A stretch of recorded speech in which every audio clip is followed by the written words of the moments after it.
लेकिन राह चलती हुई किसी बेटी के साथ अगर किसी ने छेड़छाड़ करके उसकी सुरक्षा में सेंध लगाने का कार्य करे क्या, तो अगले चौराहे पर उस ओहदे का इंतजार यमराज कर रहा होगा। उसको फिर यमराज के यहां भेजने से कोई रोक नहीं पाएगा। योगी का वचन ही शासन है। योगी जो कहते हैं वो जरूर करते हैं। योगी राज में महिला का अपमान मत करना, यमराज के पास योगी भेज देंगे वरना। जो कहा वही किया है। इसका नाम अनीश है। इसी पर आरोप है कि लेडी कांस्टेबल के साथ इसी ने दरिंदगी की थी। अब इसका टिकट कट गया है, ये यमराज के पास पहुंच गया है। 23 दिन से पुलिस को छका रहा था। योगी राज में इसने बहुत बड़ा गुनाह किया था। लेडी कांस्टेबल को बेरहमी से लहूलुहान कर दिया था। लेकिन आज ये योगी के पुलिस के हत्थे चढ़ गया। भागने की कोशिश की तो पुलिस ने इसे ढेर कर दिया। इसी क्रम में कई टेक्निकल और मैनुअल इनपुट्स के हिसाब से एसटीएफ की टीम ने जो विक्टिम थी उनको एक फोटो की पहचान करवाई थी, जिसके बेसिस पे फर्दर डेवलप करते हुए अयोध्या पुलिस के साथ उन्होंने सूचना साझा की थी। इसी क्रम में आज एक सूचना में अयोध्या पुलिस की टीम और एसटीएफ की टीम ने थाना क्षेत्र इनायत नगर में एक जगह पर रेड करके अभियुक्तों की गिरफ्तारी का प्रयास किया था, जिसके क्रम में अभियुक्तों के द्वारा पुलिस टीम पे फायरिंग की गई। इसमें आत्मरक्षार्थ पुलिस फायरिंग में पुलिस टीम 2 अभियुक्तों को गिरफ्तार कर पाई, जो कि मौके पे इंजर्ड हो गए थे। एक अभियुक्त मौके से फायरिंग करते हुए भाग गया था। उस उक्त अभियुक्त के लिए कॉर्डन एंड सर्च ऑपरेशन चलाया गया, जिसमें एसटीएफ और पुलिस की टीम लगातार लगी रही।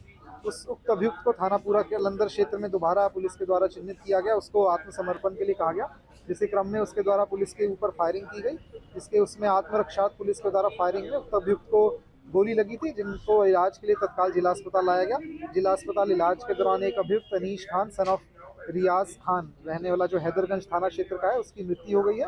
2 अभियुक्त आजाद सन ऑफ मुख्तार जो कि हैदरगंज का रहने वाला है, और बिशंबर दयाल सन ऑफ प्रेम नारायण जो कि कूड़े भार सुल्तानपुर का रहने वाला है, ये दोनों इंजर्ड है, अंडर ट्रीटमेंट है। यूपी एसटीएफ और अयोध्या पुलिस को साइंटिफिक सर्विलांस के जरिए आरोपी अनीश, आजाद और बिशंबर की लोकेशन ट्रेस हुई थी। अयोध्या के पूरा कलंदर के छतिरवापारा कैल रोड के इसी सुनसान इलाके में तीनों के मिलने की सूचना मिली थी।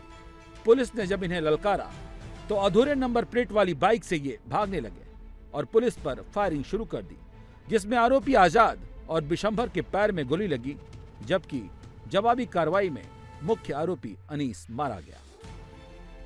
करने के लिए निकला हुआ था लगभग 5:30 पौने 6 बजे। तो यहाँ देखे कि 4-5 पुलिसकर्मी यहाँ इकट्ठा हुए हैं। तो हमने जानने की उत्सुकता की, लेकिन बताया भी नहीं। फिर मैं लौट के यहाँ आया तो कुछ भीड़ भी इकट्ठा हुई थी। तो ये जानकारी हुई कि जो महिला ट्रेन में सिपाही के साथ घटना हुई थी, उसी के अपराधी हैं, यहाँ भगे थे और इनका मुठभेड़ हुआ पुलिस के साथ। 30 अगस्त को यूपी की एक महिला कांस्टेबल के साथ सरयू एक्सप्रेस में लूटपाट की घटना के बाद उसको बुरी तरीके से मारा पीटा गया था और आरोपी फरार हो गए थे। इस मामले में डीजी लॉ एंड ऑर्डर की तरफ से आरोपियों की गिरफ्तारी और उनकी जानकारी के लिए 1 लाख रुपए का इनाम घोषित किया गया था। 30 अगस्त की घटना के बाद आज यानी कि 21 सितंबर को अयोध्या पुलिस और यूपी एसटीएफ को जॉइंटली ये जानकारी मिलती है कि जो आरोपी हैं वो एक इलाके में अयोध्या में छुपे हुए हैं। पुलिस वहां पहुंचती है, उनको गिरफ्तार करने के लिए ललकारती है। 2 आरोपियों को मौके से मुठभेड़ के बाद गिरफ्तार किया जाता है, जबकि एक आरोपी अनीश खान वहां से भागने में कामयाब हो जाता है। पुलिस की टीम उसको घेरने के लिए नाकेबंदी करती है। इसी इलाके में आकर के पुलिस की टीम उसको रुकने के लिए बोलती है, लेकिन आरोपी अनीश खान पुलिस पर फायरिंग शुरू कर देता है और जवाबी फायरिंग जब पुलिस की टीम करती है, एसटीएफ की टीम करती है, तो अनीश खान को गोली लगती है और अनीश खान को यहां से फौरन नजदीक का जो जिला अस्पताल है वहां लेके जाया जाता है, लेकिन डॉक्टर्स ने उसको डेड डिक्लेयर कर दिया, जबकि उसके 2 साथी इस मुठभेड़ में घायल भी हुए हैं। मतलब साफ है, यूपी में रहना है तो शराफत से रहना है। महिला से बदसलूकी की तो कतई बचना नहीं है। और जिस तरह से योगी ने ऑर्डर किया है और पुलिस बदमाशों का एनकाउंटर कर रही है, संदेश एकदम स्पष्ट है। अनीश जैसे अपराधियों को तो सबक मिलना ही चाहिए, क्योंकि 30 अगस्त की रात को जो सरयू एक्सप्रेस में हुआ उसने पूरे देश को दहला दिया था।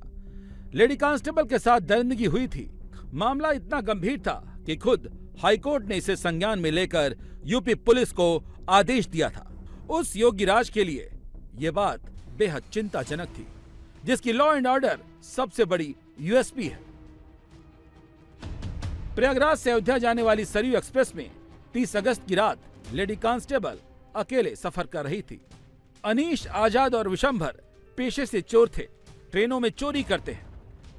अयोध्या और मनकापुर स्टेशन के बीच लेडी कांस्टेबल को लूटने की कोशिश की। महिला सिपाही तीनों से भिड़ गए, जिसके बाद अनीश ने धारदार हथियार से लेडी कांस्टेबल पर हमला कर दिया। सिर से खून निकलने लगा, चेहरा कट चुका था। लड़ते लड़ते महिला सिपाही बेहोश हो गई।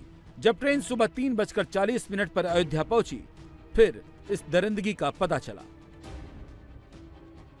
लेकिन यूपी पुलिस ने 23 दिन बाद ही सही आरोपियों को अंजाम तक पहुंचा दिया। 30 अगस्त देर रात का वक्त था।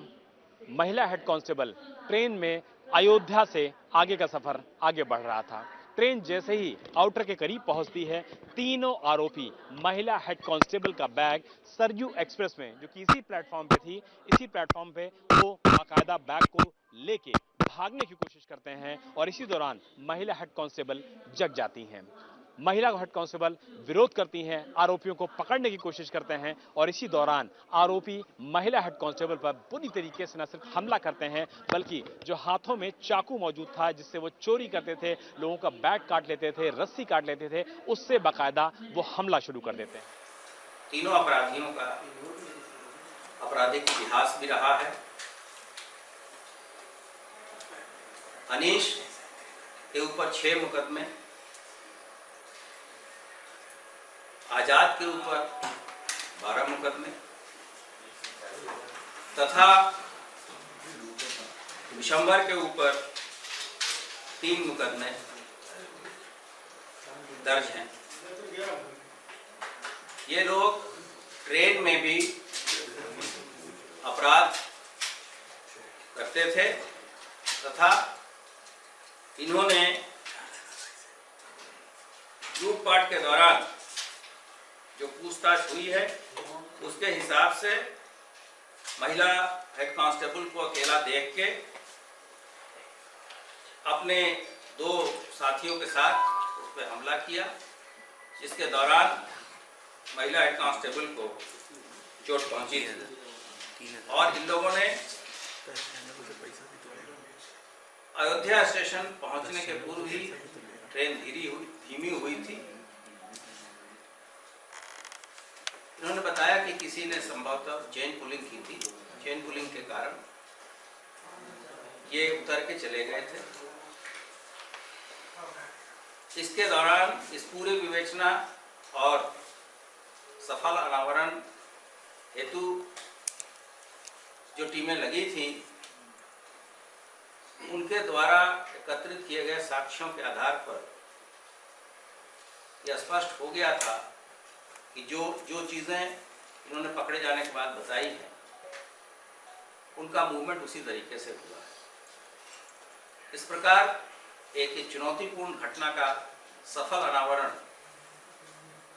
उत्तर प्रदेश पुलिस के विभिन्न इकाइयों ने साथ मिलकर किया है। अब इनको सजा दिलाने की आगे की प्रक्रिया हम लोग के द्वारा की। योगी के राज में बड़े माफिया पस्त हो चुके हैं। जराइम के दुनिया के खूंखार अतीक मुख्तार और बद्दो जैसे बड़े बड़े माफियाओं जिनकी तूती बोलती थी, सबकी बोलती बंद है। यही तो है योगी का लॉ एंड ऑर्डर, जिससे गुंडे पस्त हैं। महिला अपमान पर तो योगी का 0 टॉलरेंस है। याद होगा आपको, अंबेडकर नगर की बिटिया का दुपट्टा खींच दिया था शोधों ने। बच्ची साइकिल से लड़खड़ा कर गिर गई थी, जिसे इन दरिंदों ने बाइक से कुचल दिया था, जिसकी वजह से उस बिटिया की मौत हो गई थी। योगी की पुलिस ने 24 घंटे के भीतर ही उनका पैकअप कर दिया।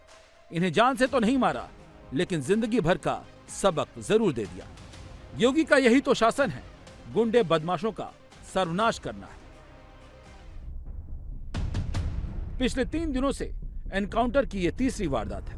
इससे पहले 19 सितंबर को शाहजहांपुर में एक हत्यारे को पुलिस ने मार गिराया था, जिसने दरोगा की पिस्तौल छीनकर भागने की कोशिश की थी। दूसरा मामला 20 सितंबर का है, जब सुल्तानपुर में एक लड़की का गला रेतने के आरोप में पुलिस ने 2 बदमाशों का एनकाउंटर किया था। हालांकि इसमें दोनों की जान बच गई। और तीसरा एनकाउंटर बीती रात हुआ है, जब अयोध्या में सरयू एक्सप्रेस मामले में आरोपी अनीस खान को पुलिस ने मार गिराया। स्वतः सरकार ने संज्ञान नहीं लिया। जब सोशल मीडिया में घटना गई और जब माननीय हाईकोर्ट रात में बैठ गया, तब उस घटना पर संज्ञान लिया जाता है। तो जिस उत्तर प्रदेश में महिला कांस्टेबल सुरक्षित ना हो वर्दी में, वहाँ कौन बहन बेटी सुरक्षित होगी? उत्तर प्रदेश के माननीय मुख्यमंत्री जी कहते हैं कि एक चौराहे पर घटना होगी, दूसरी चौराहे पर यमराज मिल जाएंगे।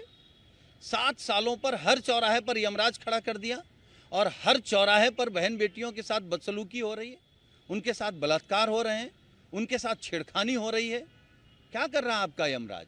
और अपनी नाकामी और अपना भ्रष्टाचार, अपना नकारापन छिपाने के लिए आप इनकाउंटर कर देते हैं। आप अपराधियों के खिलाफ कार्रवाई करिए, हम अपराधियों के खिलाफ हैं, लेकिन नाकामी छिपाने के लिए केवल इनकाउंटर करके वाहवाही ले लेना। समाजवादी पार्टी पॉलिटिकल स्कोर करने में जुट गई है, छिद्रान्वेषण करने लगी है।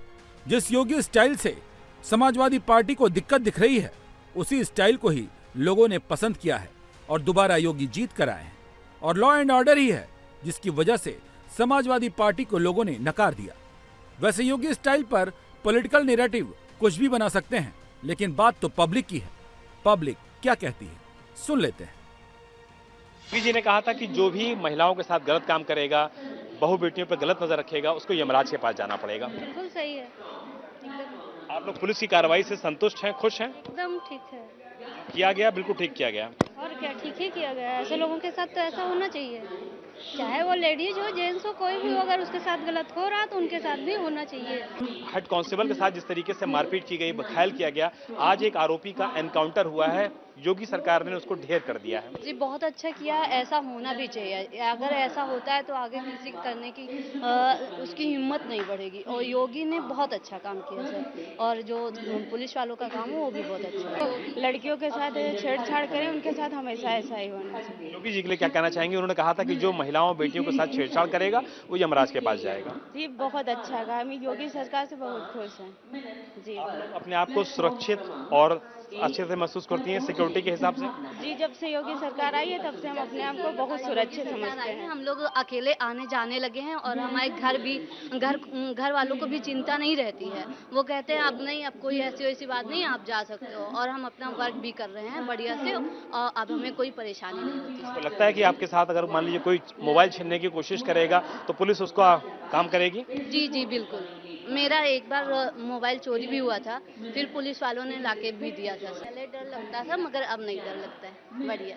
ये फर्क महसूस करती हैं उत्तर प्रदेश में महिलाएं ज्यादातर जिलों में। अयोध्या स्टेशन पर हम मौजूद हैं। ये वही स्टेशन है जहां पर महिला हेड कांस्टेबल को बुरी तरीके से मारने पीटने के बाद बदमाश यहां से फरार हो गए थे, महिला हेड कांस्टेबल का कपड़ा उतार करके, ताकि वो उनका पीछा न कर सके। और बदमाशों ने काम इसलिए किया था क्योंकि लूट का विरोध किया था। महिला हेड कांस्टेबल ने आरोपियों को पकड़ने की कोशिश की थी, लेकिन जिस तरीके से ये पूरा ऑपरेशन चलाया गया, महिला से बाकायदा आरोपियों की तस्वीरें दिखाई गई। जब महिला ने कंफर्म किया कि ये वही बदमाश हैं जिन्होंने उनके साथ सरयू एक्सप्रेस में लूटपाट की घटना को अंजाम दिया था, महिला को अधमरे हालत में छोड़ के भाग गए थे, तो निश्चित तौर पर जॉइंट ऑपरेशन किया गया एसटीएफ की तरफ से, लोकल पुलिस की तरफ से। और इस जॉइंट ऑपरेशन में 2 आरोपी पकड़े गए हैं, जबकि एक आरोपी अनीश खान का पुलिस ने एनकाउंटर किया है, क्योंकि उसने पुलिस के ऊपर गोली चलाई थी और जवाबी गोली में पुलिस की कार्रवाई में अनीश खान पूरी तरीके से ढेर हो गया।